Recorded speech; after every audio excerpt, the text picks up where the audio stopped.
पहला प्रश्न है, किसी कक्षा में 70% लड़के हों तथा लड़के तथा लड़कियों की संख्या का अंतर 16 हो तो कक्षा में विद्यार्थियों की संख्या क्या है? ये प्रश्न आपका एसएससी तथा रेलवे एग्जाम में पूछा जा चुका है।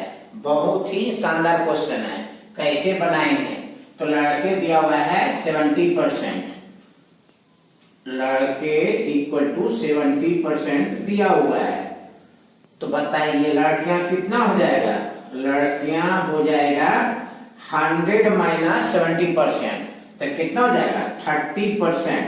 100 में 70 माइनस कर देंगे तो कितना होगा? 30%। अब बताइए दोनों का अंतर कितना हो गया? 70 में 30 माइनस कर देंगे तो 40%।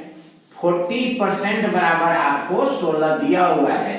अकॉर्डिंग टू क्वेश्चन जो है 40% बराबर आपको 16 दिया हुआ है।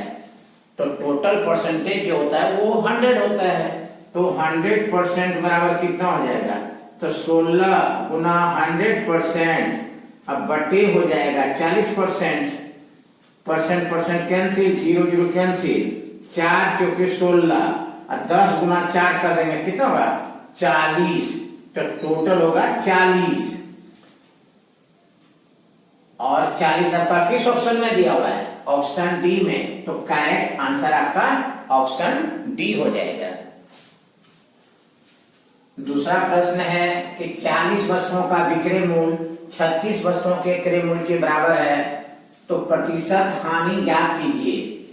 ये प्रश्न आपका रेलवे एग्जाम में पूछा जा चुका है। बहुत ही शानदार क्वेश्चन है। ऐसे क्वेश्चन को कैसे बनाएंगे? तो 40 वस्तुओं का विक्रय मूल्य 36 वस्तुओं के क्रय मूल्य के बराबर है।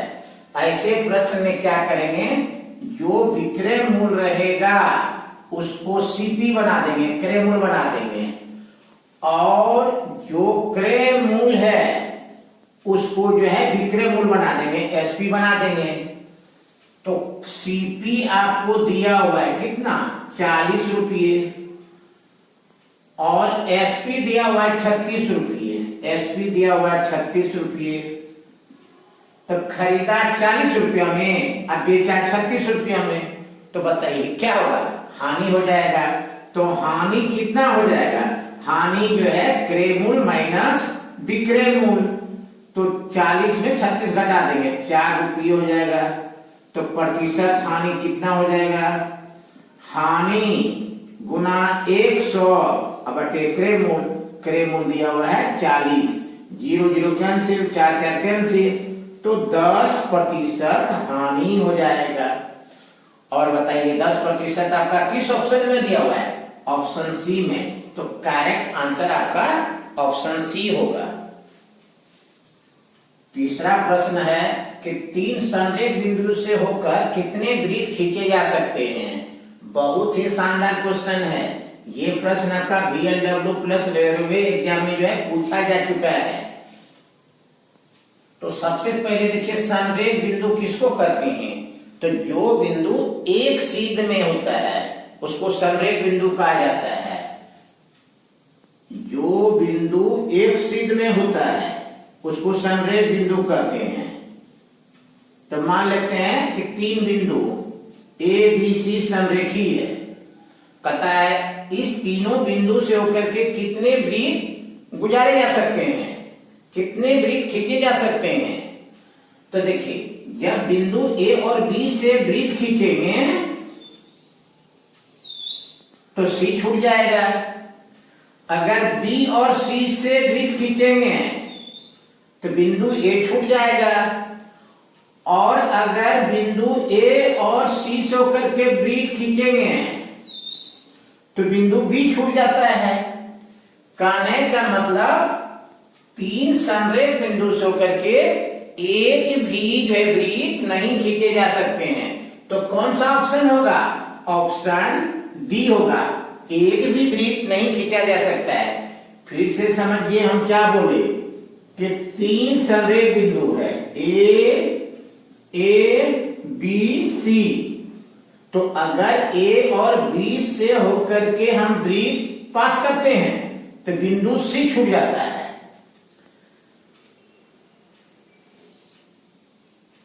ए बी सी,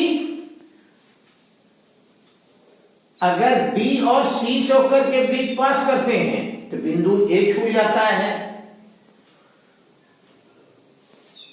और अगर बिंदु ए और बी से, ए बी सी, अगर बिंदु ए और सी से होकर के वृत्त खींचते हैं तो बिंदु बी छूट जाता है। कहने का मतलब तीन संरेख बिंदु से होकर के एक भी वृत्त नहीं खींचे जा सकते हैं। तो कौन सा ऑप्शन होगा? ऑप्शन डी होगा। चौथा प्रश्न है कि दो सोफा सेट में प्रत्येक का विक्रय मूल्य 1680 रुपये है।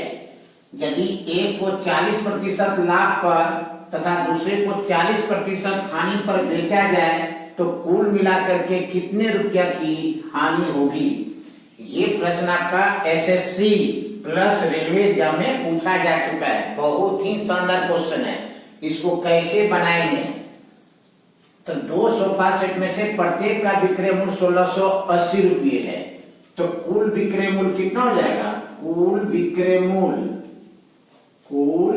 मूल्य तो 2 गुना 1680, प्रत्येक का मतलब एक का विक्रय मूल्य है 1680 रुपये, तो दो का विक्रय मूल्य कितना होगा? तो 2 गुना 1680, तो 1680 गुना 2 कर देंगे कितना होगा? 3360 रुपये। तो कुल विक्रय मूल्य हो गया 3360 रुपये। इसके बाद देखिए, एक को 40% लाभ पर तथा दूसरे को 40% हानि पर बेचा, तो याद रखेगा लाभ के लिए प्लस साइन यूज करते हैं और हानि के लिए माइनस साइन यूज करते हैं। तो 40% लाभ है तो 40% लाभ हो गया, तो प्लस 40%, 40% हानि है तो माइनस 40%। इसके बाद क्या करेंगे? प्लस गुना माइनस कर देंगे, प्लस गुना माइनस, माइनस और इस दोनों को गुना कर देंगे 40%, और गुना जो है 40%, अब बटा कर देंगे 100। तो प्लस 40 माइनस 40 ये तो कट जाएगा, प्लस 40% माइनस 40% दोनों कट जाएगा, तो बचा कितना बताइए? तो ये जीरो कैंसिल, ये जीरो कैंसिल, तो 4 चौक 16%, तो माइनस 16%। माइनस 16% का मतलब हुआ कि हानि हो गया 16%। तो 16% हानि का मतलब क्या हुआ? 16% हानि का मतलब हुआ कि 100 रुपये में 16 रुपये हानि, तो विक्रय मूल्य कितना हो जाएगा बताइए? विक्रय मूल्य कितना हो जाएगा? तो विक्रय मूल्य हो जाएगा 100 में 16 घटा देंगे, कहने का मतलब 84 रुपया हो जाएगा। 16% हानि का मतलब है कि 100 में 16 घटा देंगे तो विक्रय मूल्य हो जाएगा 84 रुपया। 100 रुपये में 16 रुपया हानि हो गया तो विक्रय मूल्य कितना होगा? 84 रुपया। अब बताइए, जब विक्रय मूल्य 84 रुपया है, जब विक्रय मूल्य 84 रुपया है तो हानि कितना? 16 रुपया। जब विक्रय मूल्य 84 रुपया है तो हानि कितना है बताइए? हानि है आपका 16 रुपये। तो बताइए 3360 रुपये जब विक्रय मूल्य रहेगा, जब विक्रय मूल्य 3360 रुपया रहेगा तो हानि कितना होगा? तो 16 गुना 3360, अब बटा कर देंगे 84, कटेगा 84 चौके 336 हो जाएगा, 1 जीरो, और 16 गुना 4 कर देंगे, 16 चौक 64, 1 जीरो। तो बताइए 640 रुपया आपका किस ऑप्शन में दिया हुआ है? ऑप्शन ए में दिया हुआ है, तो करेक्ट आंसर आपका ऑप्शन ए होगा। पांचवा प्रश्न है, किसी संख्या के वर्ग में 102 जोड़ने पर जो संख्या प्राप्त होती है वह उस संख्या के वर्ग के 2 गुना से 42 कम है, वह संख्या क्या है? ये प्रश्न आपका एसएससी एग्जाम में जो है पूछा जा चुका है। बहुत ही शानदार क्वेश्चन है। तो मान लेते हैं वह संख्या x है, माना कि संख्या बराबर x है। तो अकॉर्डिंग टू क्वेश्चन जो है क्या कर रहा है कि संख्या के वर्ग में 102 जोड़ने पर तो x का वर्ग करेंगे तो x स्क्वायर प्लस 102 जोड़ने पर संख्या प्राप्त हो गया। अब क्या कर रहा है, वह उस संख्या के वर्ग के 2 गुना से 42 कम है, तो x का वर्ग कर देंगे तो x स्क्वायर, इसका 2 गुना कर देंगे तो 2 से मल्टीप्लाई कर देंगे। अब 42 कम है, 42 माइनस कर देंगे। इसके बाद इसको सॉल्व कर देंगे। तो क्या करेंगे, 102 को इधर रहने दिए, अब माइनस 42 को इधर कर देंगे तो प्लस 42, तो 2x स्क्वायर और इस x स्क्वायर को राइट साइड में कर देंगे तो x स्क्वायर 102 प्लस 42 कर देंगे कितना हो जाएगा 144, और 2x square minus x square तो x स्क्वायर। तो बताइए x बराबर क्या हो जाएगा, रूट अंडर 144। जब हम स्क्वायर को एक साइड से दूसरे साइड कर देते हैं क्या होता है, स्क्वायर रूट हो जाता है। तो x बराबर हो जाएगा स्क्वायर रूट ऑफ 144। 144 का वर्गमूल क्या हो जाएगा 12। तो करेक्ट आंसर क्या होगा 12, और 12 आपको किस ऑप्शन में दिया हुआ है, ऑप्शन ए में। तो करेक्ट आंसर आपका ऑप्शन ए हो जाएगा। छठा प्रश्न है कि 2 संख्याओं का अनुपात 3:5 है। छोटी संख्या के वर्ग का तिगुना तथा बड़ी संख्या के वर्ग का दुगुना का योग 3773 है। छोटी संख्या क्या है? बहुत ही शानदार क्वेश्चन है। तो माना कि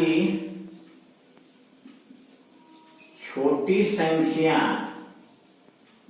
बराबर इसको कर लेंगे 3x और बड़ी संख्या बराबर कर लेंगे 5x। अकॉर्डिंग टू क्वेश्चन क्या हो जाएगा कि छोटी संख्या का वर्ग का तिगुना, छोटी संख्या 3x है तो 3x का वर्ग तो 3x का होल स्क्वायर, तो छोटी संख्या के वर्ग का तिगुना तो 3 से गुना कर देंगे।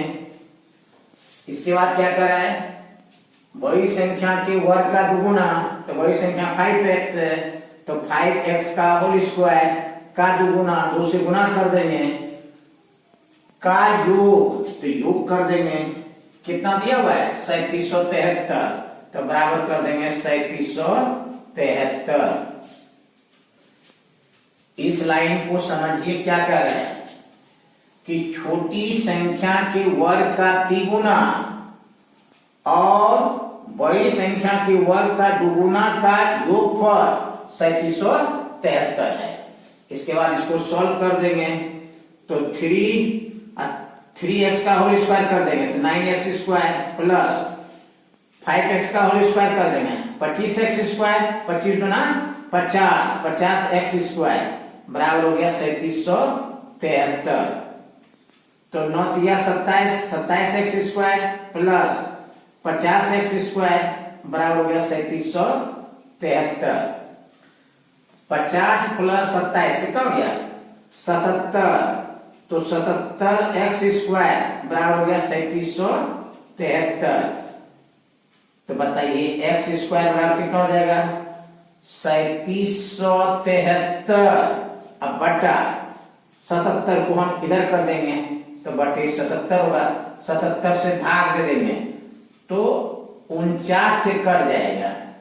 तो कहने का मतलब x स्क्वायर बराबर हो गया 49, तो x बराबर कितना हो जाएगा रूट अंडर 49। 49 का वर्गमूल कितना हो जाएगा 7, 49।